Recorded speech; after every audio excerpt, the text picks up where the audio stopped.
Yes. So,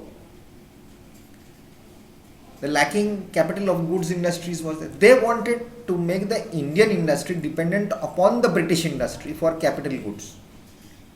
So, if you want any machinery, take it from England. They will charge you.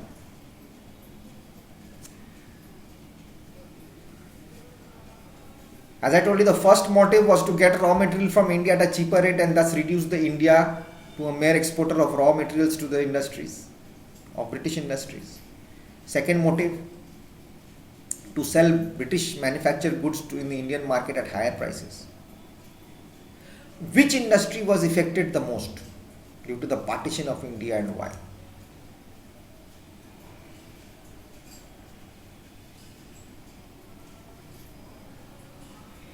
Why did it affect?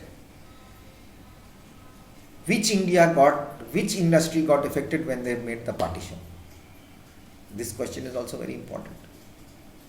Jute industry was adversely affected due to the partition of India because, point number one, the whole of the jute producing area became a part of East Pakistan, which is called Bangladesh. If it's become East Pakistan, they will not send you. Again, you will need tax. And Indian jute goods industry suffered heavily lack for raw material, which was become Bangladesh, or rather East Pakistan it was called then. So the Hindu-Muslim riot was there.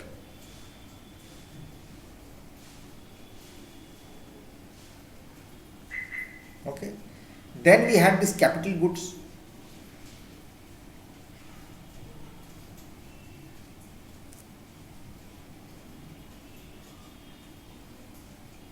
During the British rule, capital goods industry were the industries I told you which make tools, which are used for producing articles for current consumption.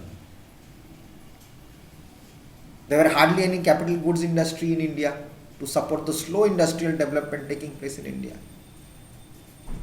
Britishers never paid attention to, or rather did not pay any attention to set up of such an industry because they wanted Indians to be dependent on the Britain for the supply of capital and heavy goods.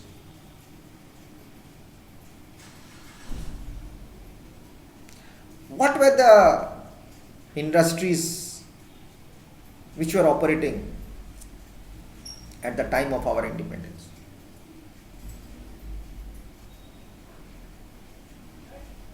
Cotton, jute, iron, sugar and cement.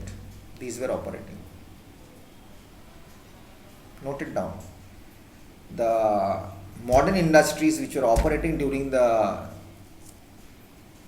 time of independence was cotton, textile industries, jute textile industries, iron and steel industries, sugar industries and cement industries.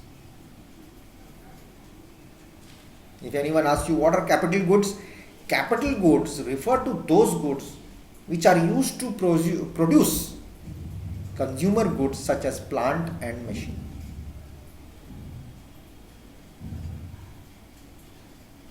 Okay. This, I explained this to you. Okay. Now, if I come to see this in this way, if we see this, before the British rule, India was self-sufficient in textile and cotton products, but during the British rule, India fell down to the position of importing cloth from England. I am repeating it again, so that thoroughly you will understand. After that, I will do extensive reading. You will come to understand. The drain theory of Dadabhai Naoroji. Dadabhai Naoroji was the first to acknowledge that the poverty of the Indian people was due to British exploitation of India's resources and the drain of India's wealth to Britain. This was the colonial situation.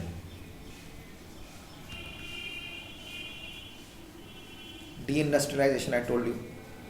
The process of disrupting traditional Indian crafts and decline in Indian national income. has been referred to as deindustrialization of the Indian economy. Indian crafts before the introduction of modern methods were produced in two ways.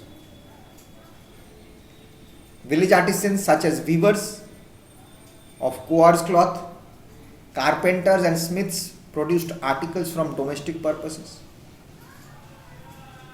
The specialized craftsmen in town produced utility and luxury goods both for the domestic and international markets. Correct?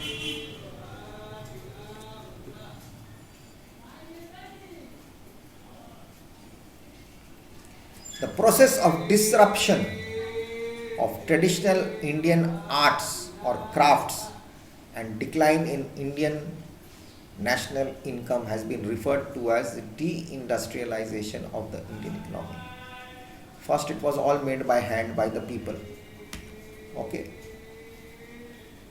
Trade with European nations in the 17th century was heavily balanced. Favor of India as she exported large quantities of fine cotton and silk fabrics, spices, indigo. In exchange, India received gold and silver. Correct.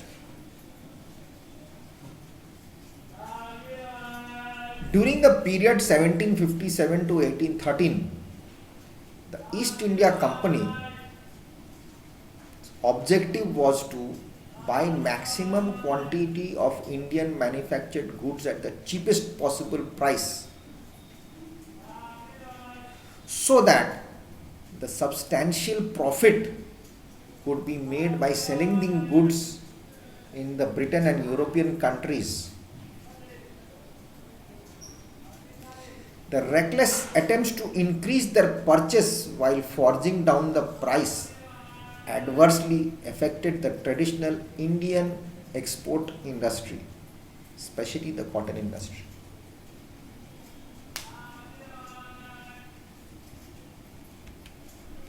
Understood? Second half of the 19th century, saw the emergence of few modern industries in India. Now, they were also mostly owned and controlled by the British companies. A few were owned by Indians, but they failed to develop without support from the government.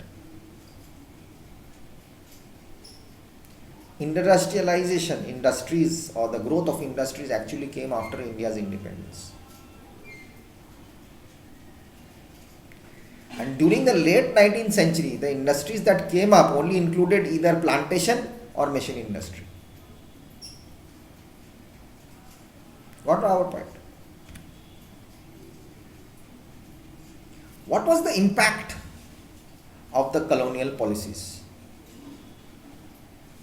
Despite Indians made progress in industries, the pace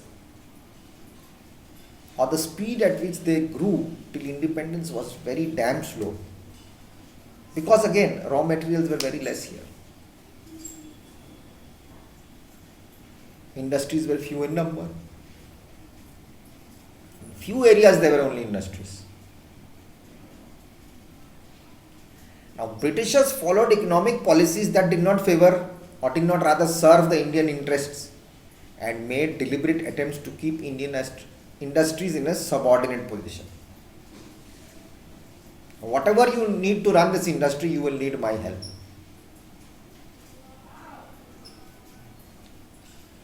There was continuous opposition to India's drain of wealth and failure of the British government.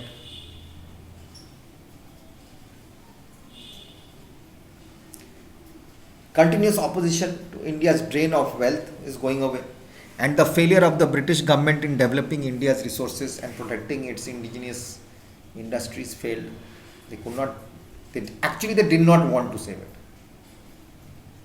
It was after the independence that concentrated efforts were made to plan and develop her industries. Her means India's industries.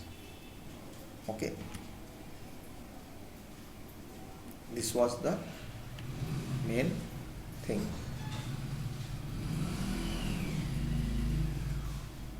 Okay. So that is how the decline happened. Next time I'll explain you what is the decline. They were in a good position of importing cloth, or rather exporting.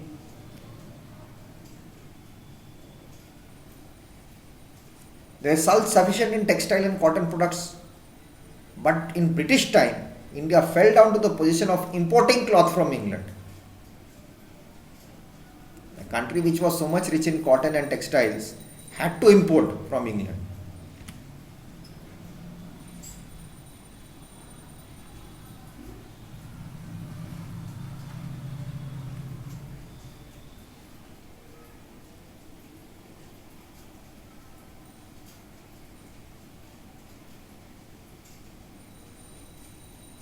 Okay.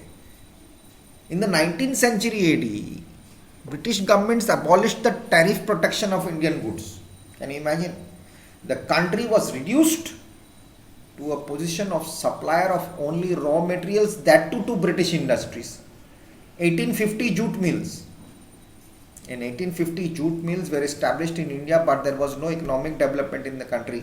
Damn, everything is going back to England.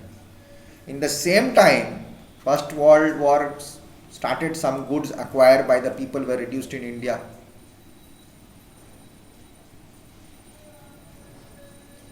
People started making goods. This gave some progress to the country, the First World War.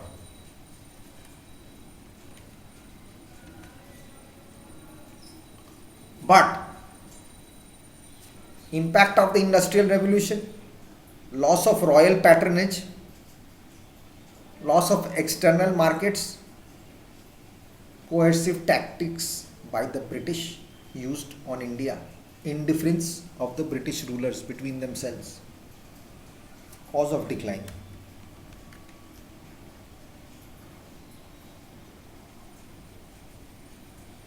Same goods produced in industries when compared to a craftsman's goods were cheap. They were also better in quality and quantity. So these were the major factors in front of the industries for the slowing, slowing dying, or we can say the slowly dying Indian crafts. So we'll keep it till there. Next class again I'll explain. So take care. Bye bye. Jai Hind. Vande Mataram. Happy Independence Week.